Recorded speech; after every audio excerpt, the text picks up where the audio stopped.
Prajavani cine ಸಮ್ಮಾನದಲ್ಲಿ encyclopaedia ಬಂದಿದೆ. ಅವ್ರ ಬಗ್ಗೆ ಇಂಟ್ರೊಡಕ್ಷನ್ ಕೊಡೋದು ಬೇಡ ಸರ್. ಹೆಂಗೆ ಸರ್ ಎಲ್ಲದೂ ಮಾಡ್ತೀರಾ ಸರ್? ಗೊತ್ತಿಲ್ಲಪ್ಪ, ಈ ಪ್ರಜಾವಾಣಿ ಪೇಪರ್ ಓದ್ಕೊಂಡೆ ಮಾಡಿದ್ದೀನಿ ಸರ್. ಇವಾಗ ಬೇರೆ ನೀವು ಸಿನಿಮಾ ಅಲ್ಲದೆ ಯೂಟ್ಯೂಬಲ್ಲಿ ಬೇರೆ ಫೇಮಸ್ ಆಗ್ಬಿಟ್ಟಿದ್ದೀರಾ. ಒಂದೆರಡು ವೀಡಿಯೋಗಳು ನೋಡಿದೆ ನಿಮ್ಮ ಇಂಟರ್ವ್ಯೂಗಳು. ಏನು ಸರ್ ಕ್ವಾಲಿಟಿ ಕ್ವಾಡ್ಲೆ ಕೂಡ ಹೆವಿ ಮಾಡಿಬಿಟ್ಟಿದ್ದೀರಾ. ಯೂಟ್ಯೂಬರ್ ಆಗೋ ಪ್ಲ್ಯಾನ್ ಇದೆಯಾ ಸರ್? ಅಂದರೆ ಸೈಡಲ್ಲಿ ಯಾವಾಗ? ಇಲ್ಲಪ್ಪ ಆ ಥರದ್ದೇನಿಲ್ಲ. ಇಲ್ಲ ಸರ್, ನಿಮ್ಮಂಥ ಆ್ಯಕ್ಟರ್ ಕನ್ನಡಕ್ಕೆ ಕೆಲವೇ ಜನ ಇದ್ದಾರೆ. ಫ್ಯೂಚರ್ ಆ್ಯಕ್ಟರ್ಸ್ ತುಂಬ ಜನ ನಿಮ್ಮ ನೋಡಿ ಕಲಿಬೇಕಂತ ಇದ್ದಾರೆ, ಬಟ್ ಅಷ್ಟು ಅವಕಾಶಗಳು ಸಿಗ್ತಾಯಿಲ್ಲ.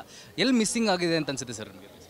ಏನಿಲ್ಲಪ್ಪ, ನಾನು ಹೊಸಬ್ನಾಗೆ ಬಂದಿದ್ದು. ನನಗೇನೋ ನಮ್ಮ ತಂದೆನೋ ನಮ್ಮ ತಾತನೋ ಯಾರೋ ಸಿನಿಮಾ ನಟರಾಗಿ ಏನೋ ಆಗಿದೆಯಲ್ಲ. ನಾನು ಇದೇ ಥರ ಅಂದರೆ ನಿಮಗೆ ಸಿನಿಮಾದಲ್ಲಿ ಒಂದು ಇರುತ್ತಲ್ಲ ನಿಮಗೆ, ಹೌದು ಕೇಳಿದ ತಕ್ಷಣ ಟಪ್ ಅಂದ್ಬಿಟ್ಟು ನಿಮಗೆಲ್ಲನೂ ಯಾವುದೇ ಆಗಲಿ ಸಿಗಲ್ವಲ್ಲ. ಮನೇಲಿ ಊಟ ಕೂಡ ಅಶು ಬೇಕು ಅಂತ ತಕ್ಷಣ ಸಿಗಲ್ವಲ್ಲ, ಕಾಯಬೇಕಲ್ವ.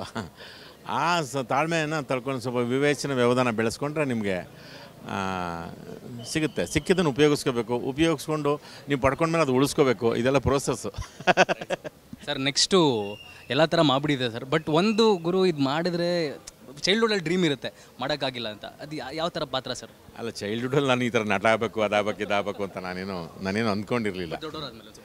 ಅಲ್ಲ, ನಾನು ಕಾಲೇಜ್ ಆದಮೇಲೆ ಬಂದಮೇಲೆ ನನಗೆ ಯಾವುದರಲ್ಲಿ NES ಅಲ್ಲಿ ನಾನು ಇದನ್ನು ಮಾಡೋಕ್ಕೆ ನಮ್ಮ ನ್ಯಾಷನಲ್ ಕಾಲೇಜ್ ಬಸವನಗುಡಿಯಲ್ಲಿ ಇದು ಮಾಡೋಕ್ಕೆ ಶುರು ಆದಮೇಲೆ ನನಗೇನೋ ಒಂದು ಸಿಗ್ತಾ ಬಂತು.